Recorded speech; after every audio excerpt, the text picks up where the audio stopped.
Yes, we need ambulance right away. That two people believe. Okay, stay on the line. Okay, you think they got you say? Yes, yes. Okay. All right, stay on the line. And there's a lady with a. There's a lady with the where? Yes, it's coming out of the house right now. Okay. Two people outside. Okay. People outside. Okay, where is the lady with the? Coming out of. It's on the street right now. Is she still? No, it's in her hand. Hai, selamat datang di Damtastic. Di video ini, kita akan membahas kisah nyata menyedihkan yang dialami oleh dua orang gadis dan juga orang tuanya. Kejadian demi kejadian yang menimpa sebuah keluarga di Texas, Amerika Serikat membuat masyarakat luas menjadi geram sekaligus prihatin. Apa sih yang sebenarnya terjadi? Oke, tanpa berlama-lama lagi, bersama saya, Damai, let's dive in to the story.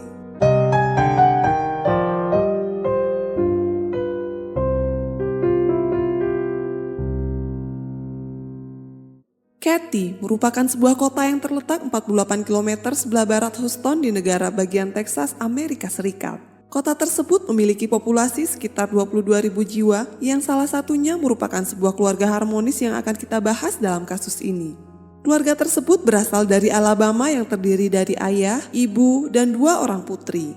Mereka tinggal di daerah Ramston Hollow yang memiliki suasana sangat tenang dan damai. Sang ayah bernama Jason Rashid yang lahir pada tanggal 24 Juni tahun 1971 di Trinity, Alabama. Di masa lalu, Jason bersekolah di S. Lawrence High School dan ia terkenal sebagai sosok yang cerdas secara akademik serta pemain baseball yang hebat. Kemudian Jason melanjutkan pendidikannya ke perguruan tinggi dengan mengambil jurusan matematika. Sebelumnya, pria itu telah berkenalan dengan seorang gadis cantik yang bernama Christy Beer. Gadis itu lahir pada tanggal 2 Mei tahun 1974 di Decatur, Alabama. Lalu Christy diasuh oleh seorang ibu tunggal yang bernama Rebecca Beer. Sang ibu berprofesi sebagai perawat dan memiliki kesibukan yang sangat padat dalam pekerjaannya. Oleh sebab itu, sang ibu menitipkan Christy kepada kakek dan neneknya di rumah. Semasa kecil hingga remaja, sang gadis memiliki kedekatan yang sangat erat dengan sang kakek. Christy pun memanggil kakeknya dengan sebutan papa. Selama masa sekolah, Christy menjadi gadis yang sangat populer karena kecantikan dan kecerdasannya. Seiring berjalannya waktu, hubungan Jason dan Christy menjadi semakin dekat. Keduanya lalu memutuskan berkencan dan menjadi sepasang kekasih yang sangat serasi. Kedekatan dan kemesraan dua sejoli tersebut seringkali membuat orang lain merasa iri. Beberapa tahun kemudian, Jason dan Christy melangsungkan pernikahan dan pindah ke kota Hudsonville. Di kota tersebut, keduanya memulai membangun rumah tangga dan menata kehidupan yang baru. Tak lama kemudian, Christy melahirkan seorang putri yang diberi nama Taylor Ashton Seed. Bayi perempuan tersebut lahir pada tanggal 19 April tahun 1994. Kelahiran Taylor disambut baik oleh keluarga besarnya terutama kakek buyutnya. Sang buyut yang selama ini tinggal bersama Christy dan Jason sangat menyayangi cicitnya. 4 tahun kemudian, Christy dan Jason memutuskan untuk pindah ke kota Coleman. Pada saat itu sang istri melahirkan bayi perempuan yang diberi nama Madison Taylor Seed. Bocah itu lahir pada tanggal 21 Oktober tahun 1998. Layaknya sang kakak, Madison juga sangat disayangi oleh kakek buyutnya. Setelah Taylor dan Madison tumbuh menjadi gadis yang cantik, kedua orang tuanya memilih pindah ke kota Katy di Texas. Sementara itu, kakek buyutnya dititipkan ke sebuah panti jompo di Alabama. Di tempat tersebut, sang kakek buyut akan dijenguk secara rutin oleh Rebecca. Sementara itu, Christy bekerja sebagai karyawan di klinik penghapusan tato yang bernama John Hollis di kota Katy. Wanita itu juga mempunyai pekerjaan sampingan sebagai penata rambut. Setelah 5 bulan bekerja, Christy diberhentikan dari pekerjaannya di John Hollis. Padahal selama bekerja, wanita itu dikenal sebagai sosok yang karismatik dan berwibawa oleh para pelanggan. Akan tetapi, ia sering membolos dan tidak disiplin dalam menjalankan tugas-tugasnya. Saat itu ia sudah diberhentikan dari pekerjaannya, namun Christy mencantumkan posisinya sebagai manajer John Hollis di akun LinkedIn-nya. Padahal wanita itu dipekerjakan sebagai resepsionis di klinik tersebut. Kemudian si mantan bosnya pun menyuruh Christy untuk mengedit profil LinkedIn-nya. Namun wanita itu tak pernah menghiraukan anjuran tersebut. Di sisi lain, Jason bekerja sebagai konsultan IT di salah satu perusahaan minyak dan gas. Pria itu juga memiliki pekerjaan sampingan yakni menjadi guru les matematika. Jason memang sosok suami dan ayah yang bekerja keras. Pria itu rela bekerja hingga larut malam demi mewujudkan kehidupan yang layak untuk keluarga kecilnya. Secara perlahan-lahan, keinginan Jason sudah mulai terwujud. Ia dapat mencapai kondisi finansial yang sangat stabil sebagai seorang ayah dari 2 orang gadis yang masih belia. Meskipun merasa lelah saat pulang bekerja, namun Jason sangat bahagia ketika berjumpa dengan kedua putrinya. Pria itu pun lalu mencurahkan segala perasaan dan pikirannya untuk Tyler dan Madison saat berada di rumah. Sementara itu, kedua putrinya telah tumbuh menjadi gadis yang pintar dan energik sesuai harapan sang ayah.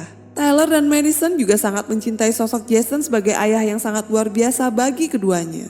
Kakak beradik tersebut saling menyayangi satu sama lain. Keduanya selalu akur dan hampir tidak pernah terlibat dalam pertengkaran. Hal tersebut terjadi karena sang ayah memberikan kasih sayang penuh dan tidak pernah pilih kasih kepada Tyler dan Madison. Begitu halnya dengan Christy, ia juga sangat bangga kepada kedua anak gadisnya. Wanita itu pun sering membuat postingan di akun Facebook tentang kehebatan Tyler dan Madison.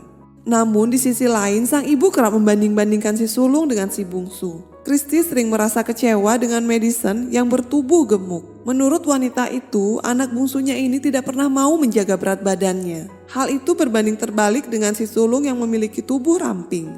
Sejak kecil, Tyler memang memiliki tubuh yang langsing meski ia tidak pernah melakukan diet sama sekali. Christy juga sering mengkritik Madison yang gemuk dan mengatakan bahwa gadis itu tidak mirip dengannya. Mendengar hal tersebut, si bungsu menjadi sangat sedih atas perkataan sang ibu. Meskipun begitu, Madison tetap menghormati Christy sebagai ibunya. Sementara itu, si sulung juga tidak pernah luput dari perhatian ibu. Terkait Tyler, Christy menaruh perhatian yang lebih terhadap pergaulannya. Wanita itu pun sering mengomeli Tyler yang mulai berkencan dengan teman prianya. Dalam hal pengasuhan, Christy ingin menerapkan aturan yang ketat kepada kedua putrinya. Sedangkan Jason justru menganggap bahwa sang istri terlalu berlebihan saat mendidik Tyler dan Madison. Pria itu lebih memilih pola asuh yang santai dan prinsip yang demokratis untuk membesarkan anak-anaknya. Jason tidak menginginkan Tyler dan Madison merasa tertekan ataupun terbebani oleh keinginan Christy. Akibat perbedaan pandangan dalam pengasuhan anak, Jason dan sang istri menjadi sering bertengkar. Keduanya juga sering berselisih paham tentang hal-hal sepele yang menyangkut Tyler dan Madison. Lambat laun, hubungan antara Jason dan Christy menjadi semakin buruk. Mereka sering terlibat adu mulut di setiap harinya hingga Tyler dan Madison menjadi tidak nyaman. Kebahagiaan mereka sebagai satu keluarga yang utuh semakin lama semakin memudar.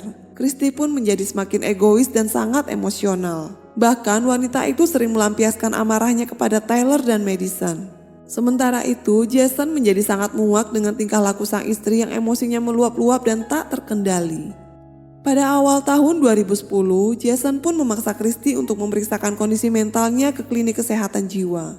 Di tempat tersebut, sang istri diperiksa oleh seorang dokter yang telah berpengalaman. Tak lama kemudian, sang psikiater menyatakan bahwa Christy mengidap depresi dan gangguan kecemasan. Sebagai seorang suami, Jason pun berjanji bahwa ia akan menjaga dan merawat istrinya dengan lebih baik. Pria itu pun selalu mengingatkan Christy untuk meminum obat dan rutin memeriksakan dirinya ke klinik. Pada tahun 2012, di tengah usahanya untuk sembuh dari gangguan mental, Christy menerima berita yang sangat menyedihkan dan membuatnya hancur. Dari Alabama, Rebecca mengabarkan bahwa sang kakek telah berpulang ke pangkuan ilahi. Kabar duka tersebut membuat Christy berlarut-larut dalam kesedihan. Wanita itu merasa sangat sedih karena sang kakek adalah sosok yang berjasa dalam hidupnya. Di momen ini, Christy juga menyalahkan Jason yang tidak memberinya izin untuk menjenguk sang kakek yang sedang sakit keras. Wanita itu sangat menyesal dan memaki-maki sang suami yang pernah menghalanginya saat akan pergi ke Alabama. Jason pun berdalih bahwa ia menginginkan Christy untuk berfokus pada pengobatannya di Texas daripada mencemaskan sang kakek. 2 bulan setelah kepergian sang kakek, ibunda Christy juga menghembuskan nafas terakhirnya. Hal tersebut membuat wanita itu semakin terguncang dan sangat sedih. Secara mental, Christy tidak sanggup saat kehilangan orang-orang yang ia sayangi dalam waktu yang berdekatan. Seiring berjalannya waktu, kondisi mental Christy menjadi semakin memburuk. Lalu wanita itu pun pergi berobat ke klinik kesehatan jiwa yang berbeda-beda. Akibatnya, perawatan yang diperoleh Christy menjadi kurang maksimal dan tidak berkelanjutan. Lebih parahnya lagi, Christy justru meminum miras secara terus-menerus. Perpaduan obat-obatan dan minuman beralkohol dapat mengakibatkan dampak yang berbahaya bagi wanita itu. Suatu ketika penyakitnya kambuh, Christy memiliki suasana hati yang sangat tidak stabil. Wanita itu pun memilih untuk melakukan upaya bundir dengan perilaku yang sangat dramatis. Jason dan kedua putrinya seringkali menghubungi polisi jika Christy sedang mengamuk dan mulai membahayakan nyawanya sendiri. Pihak kepolisian pun mencatat ada 14 panggilan darurat dari keluarga Jason dalam rentan waktu tahun 2012 sampai dengan 2016. 5 panggilan karena dugaan pencurian di rumah mereka, 3 panggilan karena Christy yang berusaha melakukan bundir, dan panggilan lainnya karena adu mulut antara Jason dan sang istri. Karena terlalu sering dilanda permasalahan, sang suami meminta Christy untuk tinggal seorang diri di sebuah apartemen yang tidak jauh dari rumah mereka. Jason melakukan hal tersebut karena sudah sangat lelah dengan perilaku buruk yang dilakukan oleh Christy. Di dalam apartemen itu, sang istri mempunyai kebiasaan mengurung diri di dalam kamar. Wanita itu juga tidak mau berinteraksi dengan dunia luar. Sebelumnya, orang-orang di daerah tersebut mengenal Christy sebagai pribadi yang supel, ceria, dan baik hati. Namun, lambat laun wanita itu berubah menjadi sangat angkuh dan acuh tak acuh. Sementara itu, di tengah kondisi keluarganya yang tidak baik-baik saja, Tyler berhasil lulus dari Lone Star College di Crepes, Texas dengan predikat cum laude. Kemudian gadis itu pun berpartisipasi secara aktif di dalam organisasi National Honor Society and Future Healthy Care Professional. Selain itu, ia juga telah mendapatkan pekerjaan sebagai guru pengajar di sebuah pusat penitipan anak. Di dalam pekerjaannya, Taylor juga menyalurkan bakat seninya dalam menggambar dan melukis. Ternyata selain menjadi pengajar, gadis itu juga bercita-cita menjadi seniman profesional. Mengingat kondisi orang tuanya yang semakin runyam, Taylor masih dikenal sebagai gadis dengan selera humor yang tinggi dan sangat ceria. Di usianya yang ke-22 tahun, Taylor telah menjalin hubungan asmara selama 5 tahun dengan seorang pria yang bernama Juan Sebastian Lugo. Ia dan kekasihnya sudah melangsungkan pertunangan pada tahun 2013 dan berniat menikah pada tanggal 27 Juni tahun 2016. Sementara itu, Madison telah berusia 17 tahun dan masih menempuh pendidikan di SMA. Di sekolahnya, ia dikenal sebagai gadis yang manis dan sangat polos. Tak jauh berbeda dari sang kakak, Madison juga gemar berorganisasi dan berkontribusi dalam beberapa kegiatan sosial di lingkungannya. Selain bersekolah, Madison mengisi waktu luangnya untuk bekerja paruh waktu sebagai babysitter dan penjaga anjing. Gadis itu memang terkenal sebagai pribadi yang bekerja keras sama halnya seperti sang ayah.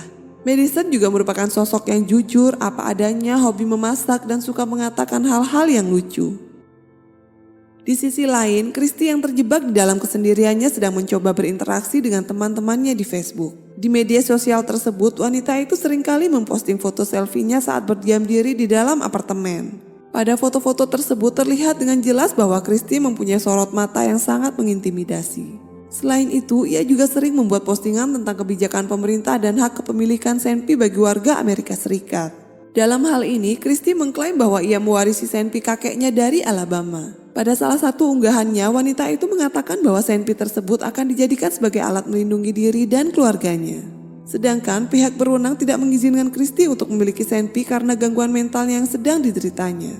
Kepada polisi, wanita itu mengatakan bahwa ia hanya mempunyai satu senpi jenis kaliber 38. Padahal sebenarnya Christy menyimpan beberapa koleksi senpi yang lainnya. Pihak berwajib pun berniat menyita senpi milik wanita itu, namun sang wanita berdalih bahwa ia harus menjaga warisan dari kakeknya. Pada salah satu unggahannya di Facebook, Christy pun menyindir pemerintah yang tidak mempercayainya dalam hal memiliki senpi. Tak lama kemudian pada tahun 2016, Jason memutuskan untuk berpisah dengan sang istri karena hubungannya sudah sangat renggang dan tidak bisa diperbaiki. Akan tetapi, keduanya belum sempat mengkomunikasikan rencana perpisahan tersebut kepada Taylor dan Madison. Kemudian pada tanggal 24 Juni tahun 2016, Christy mengajak seluruh keluarganya untuk berkumpul di ruang tamu rumah mereka. Tanggal tersebut merupakan hari ulang tahun Jason yang ke-45. Sang suami pun mengira bahwa Christy akan mengumumkan rencana perpisahan mereka. Pada awalnya pertemuan tersebut tampak berjalan dengan normal dan sangat lancar. Namun Jason menjadi sangat terkejut saat Christy mengatakan bahwa hari itu adalah menjadi perayaan ulang tahun yang terakhir kalinya. Lalu secara tiba-tiba sang istri mengeluarkan senpinya dari balik bantal yang terletak di atas sofa. Christy kemudian menodongkan senpinya ke arah Jason, Tyler, dan Madison. Merespon hal tersebut, sang suami memohon dan meminta wanita itu untuk menjatuhkan amunisinya dan tidak melukai siapapun. Namun Christy justru tidak mendengarkan perkataan Jason dan malah meledakkan senpi selama beberapa kali. Jason lalu berteriak-teriak dan mengatakan bahwa sang istri seharusnya meledakkan itu ke tubuhnya sendiri. Mendengar ucapan tersebut, Christy menjadi sangat marah dan menyatakan bahwa ia ingin menghukum Jason. Wanita itu pun beralasan bahwa sang suami tidak pernah merasakan kehilangan seperti yang dirasakan olehnya. Christy juga menganggap bahwa Jason tidak pernah peduli dengan keterpurukan yang dialaminya. Jason pun memohon kepada Christy untuk tidak meledakkan amunisinya ke arah anak-anak. Pria itu pun berjanji akan menuruti semua kemauan sang istri. Namun semua permohonan tersebut sudah terlambat. Christy berada dalam kondisi mental yang tidak sehat dan nekat berbuat hal buruk kepada kedua putrinya. Wanita itu pun kembali menarik pelatuknya dan Senpi ke tubuh Tyler. Dengan sigap, sang ayah memeluk putrinya dan menyuruhnya untuk bersembunyi di balik sofa. Sementara itu, Madison yang ketakutan mencoba menghubungi 911 dan bersiap untuk melarikan diri. Namun sayangnya, sang ibu kembali dan dapat amunisi tepat di leher si bungsu dari jarak yang sangat dekat. Gadis itu pun tetap berjuang untuk melarikan diri dan akhirnya tergeletak tak sadarkan diri di depan rumahnya. Saat itu, Madison berhasil menghubungi nomor darurat namun tidak sempat berkomunikasi dengan operator 911.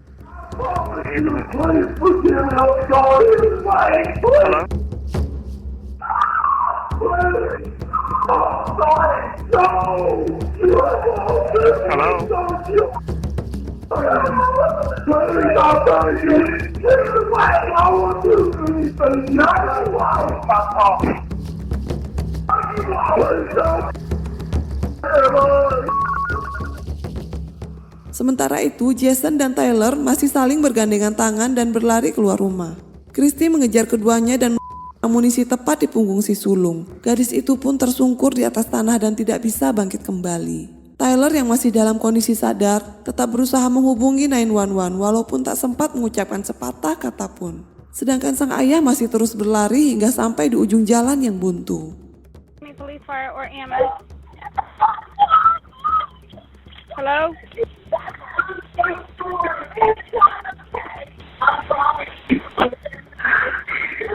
Hello? What is the address? Para tetangga yang berada tidak jauh dari tempat Jason berdiri dapat mengamati kejadian yang sangat mengerikan tersebut. Salah seorang tetangga menghubungi 911 dan menceritakan kondisi yang ia lihat. Sang tetangga mengatakan kepada operator bahwa seorang wanita telah meledakkan senpi dan membuat dua orang gadis tak berdaya. Ia juga mengatakan bahwa wanita tersebut berlari menuju ke dalam rumahnya karena kehabisan amunisi. Yes, we need an ambulance right away. That people believe. Okay, stay on the line. Okay, you think they got you say? Yes. Okay. Alright, stay on the line. And there's a lady with a. There's a lady with a where? Yes, it's coming out of the house right now. Okay. People outside. Okay. People outside. Okay, where is the lady with the... Coming out of, it's on the street right now. Is she still... No, it's basically in her hand. Tak berselang lama, polisi pun berdatangan ke lokasi kejadian dan membentuk brigade agar Christy tidak melarikan diri. Beberapa petugas juga bersembunyi di balik pohon dan di balik mobil yang sedang terparkir untuk berjaga-jaga. Dari kejauhan, polisi meminta agar Christy menjatuhkan senpinya, namun ia tidak menggubris perintah tersebut. Wanita itu justru malah meledakkan kembali amunisinya ke Tyler yang sudah tidak berdaya. Melihat hal tersebut, petugas meletuskan senpi ke udara untuk memberikan peringatan. Namun, Christy malah menghadap ke arah polisi dengan senyum tipis dan tatapannya yang kosong. Wanita itu kemudian menodong dan meledakkan senpinya ke arah polisi. Hal tersebut menyebabkan salah satu petugas kepolisian meledakkan senpinya tepat ke arah tubuh Christy. Wanita itu pun di bagian dadanya dan langsung meregang nyawa saat itu juga. Sang tetangga terpaksa melihat kejadian yang mengerikan tersebut dari balik kaca jendelanya. Dalam hal ini, operator 911 sampai meminta maaf atas ketidaknyamanan tersebut. I can hear, and she's laying down on the floor now. I'm so sorry you had to see that, sir. I'm sorry you had to see that. Tak lama kemudian, para medis berdatangan untuk mengevakuasi 3 wanita yang tak bergerak dan terlungkup di atas tanah. Madison dinyatakan telah meregang nyawa karena amunisi yang bersarang di lehernya. Sedangkan Tyler masih bernafas saat ditangani oleh petugas medis. Gadis itu pun segera dibawa ke rumah sakit untuk mendapatkan perawatan. Di rumah sakit, dokter sudah berupaya untuk menyelamatkan nyawa Tyler. Sayangnya, tak lama kemudian gadis itu menghembuskan napas terakhirnya dalam masa perawatan. Di sisi lain, Jason ditemukan dalam kondisi tidak mempunyai luka sedikit pun. Namun, pria itu tampak sangat terguncang dan mengalami keputusasaan. Jason pun diamankan oleh petugas dan dibawa ke rumah sakit untuk menerima terapi psikologis. Sementara itu, polisi segera melakukan pengamatan dan analisa dari bukti keterangan tetangga, kondisi TKP, dan panggilan 911. Pihak berwajib secara resmi mengumumkan bahwa motif Christy adalah ingin membuat Jason menderita secara batin karena kehilangan 2 orang putri yang sangat dicintainya. Christy had ample time an opportunity to shoot and kill Mr. Sheets in the home, but she chose not to. Mr. Sheets stated Christie knew how much he loved Taylor and Madison and how much they loved him. By his children, Mr. Sheets will have to live the rest of his life. Dalam menanggapi kasus ini, banyak pihak yang menyalahkan Jason karena tidak sigap dalam menghadapi istrinya. Beberapa orang juga berpendapat bahwa pria itu seharusnya bisa merebut senpi yang dipegang oleh Christie pada saat kejadian berlangsung. Akan tetapi, kemungkinan besar Jason mengalami ketakutan dan kepanikan sehingga tidak bisa membuat keputusan yang tepat. Christie telah memanfaatkan kedua putrinya sebagai sarana balas dendam terhadap suaminya. Wanita itu pun ingin menghukum Jason yang selama ini dianggap tidak mempedulikan perasaannya. Sayangnya, Christie dengan kondisi mental seperti itu telah melakukan kesalahan yang sangat besar di dalam hidupnya. Taylor dan Madison tidak mempunyai kesalahan apapun terhadap hubungan yang tidak sehat di antara ayah dan ibunya. Semasa hidup, kedua gadis tersebut merupakan sosok penyayang dan hatinya sangat lembut. Gadis-gadis tersebut, meskipun usianya yang masih sangat belia, namun mereka mempunyai jiwa keibuan yang sangat luar biasa. Beberapa orang mengatakan bahwa Taylor dan Madison tidak memperoleh kehangatan sosok ibu pada hari-hari terakhirnya di dunia. Oleh sebab itu, mereka ingin menjadi sosok yang dapat memberi kehangatan bagi anak-anak di sekitar tempat tinggalnya. Kejadian ini memang tidak adil bagi Taylor dan Madison. Namun kehendak Tuhan telah berkata lain. Sang ibu, Christie, telah merenggut nyawa keduanya dan menghapus masa depan mereka begitu saja.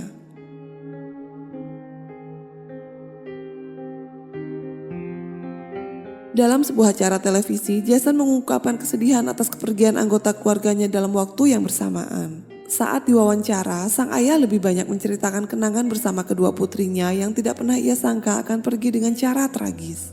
The hardest part is not as much staying asleep, it's going to sleep. When the person you love, the people you love, more than anything, you start to not trust anybody. Sedangkan Juan, calon suami Taylor, juga mengungkapkan kesedihan yang teramat dalam atas peristiwa mengerikan itu. Ia merasa telah kehilangan belahan jiwa yang sudah menemaninya sejak masih remaja. The issue that I have is through the 5 years that Taylor and I were together, she was the person that helped me through all this. There was this thing that I would always tell her. I told her that from the day you and I got together to the day you and I pass away, I will always be your biggest cheerleader. And she told me the same thing. So it's when I don't have that person in my life, I'm alone a lot. So relief is very hard to find.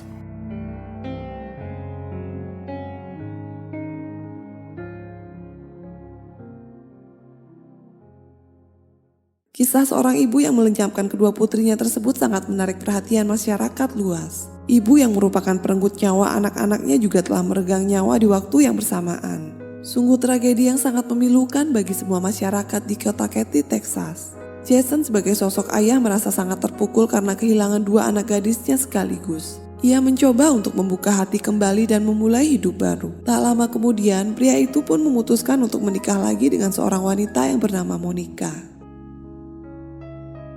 Hal positif yang dapat kita petik dari kasus ini adalah jika kita memiliki orang-orang yang kita cintai, maka beritahu mereka di setiap harinya bahwa kita sangat mencintainya. Berilah pelukan yang hangat bagi mereka, karena kita tidak akan pernah tahu apakah hari ini adalah terakhir kali kita dapat merasakan hangat tubuhnya. Bagaimana menurut kalian tentang kasus ini? Silahkan tulis di kolom komentar ya. Jangan lupa like dan subscribe-nya juga. Jaga diri kalian. Sampai jumpa lagi di video berikutnya. Thank you and goodbye.